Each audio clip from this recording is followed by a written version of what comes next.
Friends, welcome to my channel. இன்றைக்கி நம்ம சேனலில் என்ன ரெசிபி பார்க்க போகிறோம்னா ஒரு கார சட்னி பார்க்கலாம்.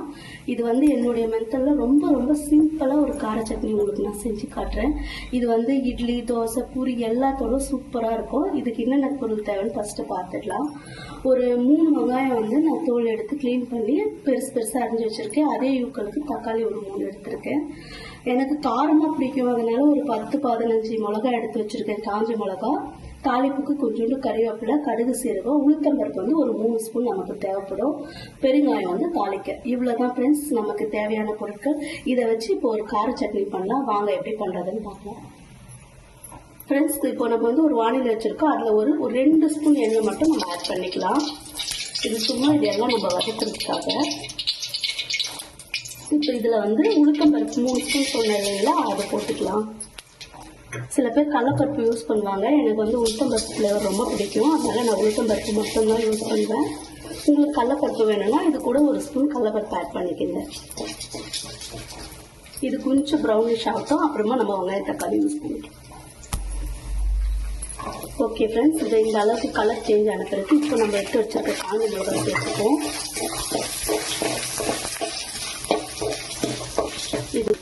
இது கூடவே வெங்காயம்,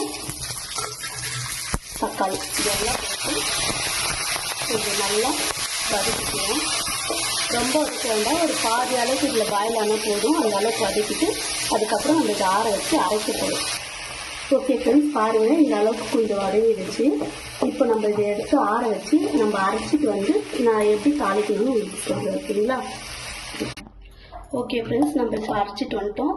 இந்த அளவுக்கு கொஞ்சம் குறைப்பாக அரைச்சிடுங்க. ஏன்னா பருப்பு கொஞ்சம் குறைப்பாக இருக்கும்போது நமக்கு சாப்பிடும்போது ரொம்ப டேஸ்ட்டாகவும் இதுவும் இருக்கும். இப்போ இதை நம்ம தாளித்து இதை கொஞ்சம் நேரம் கொதிக்க விடணும். நிறைய பேர் வந்து கார சட்னி கொதிக்காமல் கூட வைப்பாங்க. எனக்கு வந்து இது கொதிச்சா ரொம்ப பிடிக்கும், அதனால கொஞ்சம் நேரம் கொதிக்க விடுவேன். வாங்க இப்போ நம்ம இதை தாளிச்சிக்கலாம். இதுக்கு வந்து நல்லா ஒரு 3 ஸ்பூன் எண்ணெய் வைக்கலாம். நான் இன்னும் 1 ஸ்பூன் கூட விடுறேன்.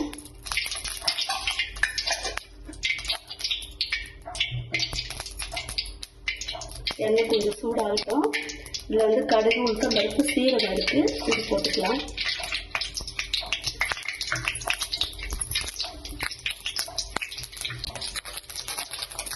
கடுகு நல்லா பொரிஞ்சிச்சு. இந்த டைமில் கறிவேப்பிலை போட்டுக்கலாம்.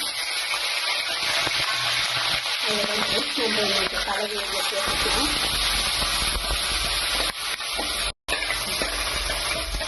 இது ஃபுல்லாக நம்ம இதை சேர்த்துக்கலாம். நான் இதிலே வந்து உப்பு வேணுன்ற அளவுக்கு நான் தேவையான அளவு உப்பு போட்டேன். உங்களுக்கு வேணும்னா நீங்கள் இப்போ கூட உப்பு சேர்த்துக்கலாம். கொஞ்சோண்டு பெருங்காயம், எனக்கு பெருங்காய ஃப்ளேவர் ரொம்ப பிடிக்கும். அதுவும் இந்த சட்னிக்கு பெருங்காயம் போட்டோம்னா ரொம்பவே நல்லாயிருக்கும், அதனால பெருங்காயம் போட்டிருக்கேன்.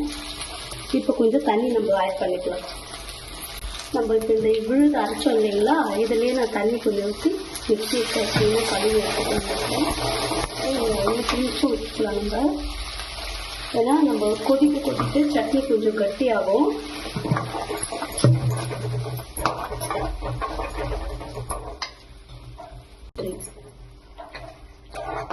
பாருங்க, நல்லா இந்த அளவில் வச்சுக்கோங்க.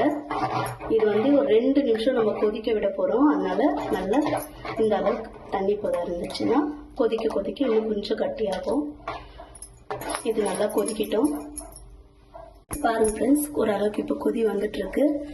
கிட்டத்தட்ட நம்ம வந்து தாளிச்சு இப்போ 1 நிமிஷம் ஆச்சு. இன்னும் ஒரு 1 நிமிஷம் கொதிச்சா போதும். நமக்கு சூப்பரான அட்டகாசமான ஒரு கார சட்னி சீக்கிரமாகவே ரெடி ஆகிடும். இது ரொம்ப பண்ணுறதும் ஈஸி, அதே டைம் இது நீங்கள் சாப்பிட்டு பாருங்க, அவ்வளோ சூப்பராக இருக்கும். இட்லி, தோசைக்கு எப்போவுமே யூஸ்வலாக சட்னி, சாம்பார் சாப்பிடுவோம். இந்த மாதிரி கார சட்னி ஒன்று ட்ரை பண்ணி பாருங்கள். அப்புறமா வீட்டில் இதை தான் கேட்பாங்க.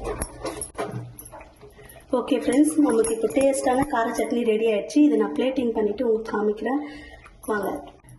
ஓகே ஃப்ரெண்ட்ஸ், கார சட்னி ரெடி ஆயிடுச்சு. சுட சுட இட்லியும் இருக்குது, வாங்க சாப்பிடலாம். இதே அளவுகளோட செஞ்சு பாருங்கள், ரொம்ப சூப்பராக இருக்கும். இது ரொம்ப சிம்பிள் தான். நான் இந்த மெத்தடில் தான் வீட்டில் கார சட்னி பண்ணுவேன். நீங்கள் செஞ்சு பார்த்துட்டு எப்படி இருக்குதுன்னு சொல்லிட்டு கமெண்ட்டில் சொல்லுங்கள். ஓகே, இன்னொரு வீடியோவில் பார்க்கலாம். பாய்.